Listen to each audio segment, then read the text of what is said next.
মুন্সিগঞ্জে এক্সপ্রেসওয়েতে গুলিতে নিহত নারীর পরিচয় এখনো শনাক্ত হয়নি। ঘটনাস্থল থেকে কয়েকটি গুলির খোসা উদ্ধার হয়েছে। পুলিশ বলছে ভোরে এক ব্যক্তির সাথে ওই নারীকে ঘোরাঘুরি করতে দেখেছেন স্থানীয়রা। হত্যার রহস্য উদ্ঘাটন ও পরিচয় জানার চেষ্টা চলছে।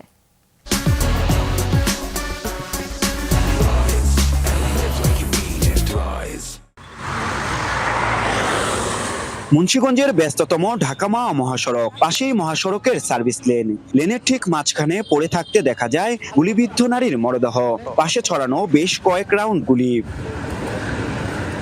সকালে চলার পথে দুগাছি এলাকায় মরদেহটি দেখতে পেয়ে পুলিশে খবর দেয় স্থানীয়রা। প্রশ্ন উঠেছে, ব্যস্ততম সড়কে এভাবে হত্যাকাণ্ড কেন?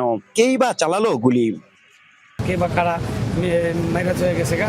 পরে আমি এসে দেখলাম ঠিকই লাশটা পড়ে আছে। বিবিআই পুলিশ পুলিশ বাহিনী এখানে আছে, আয়সা দেখি তারা তদারকি করতেছে এবং তার ফিঙ্গারপ্রিন্ট নিচ্ছে তার পরিচয় পাওয়ার জন্য।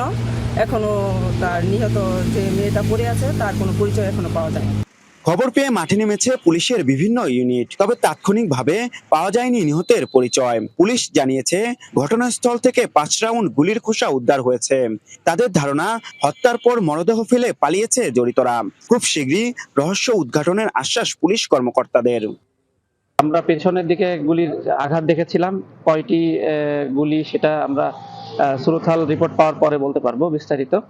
আর আপনাদের এখন পর্যন্ত আমাদের কাছে সেরকম কোনো তথ্য প্রমাণ আমরা পাইনি আসলে ঘটনা কিভাবে হয়েছে, কেন হয়েছে। তবে আমরা চেষ্টা করছি সব ধরনের বিষয়গুলোকে গুরুত্ব সহকারে দেখার জন্য, যেন এই ঘটনা খুব দ্রুত সময়ের মধ্যে আমরা রহস্য উদ্ঘাটন করতে পারি।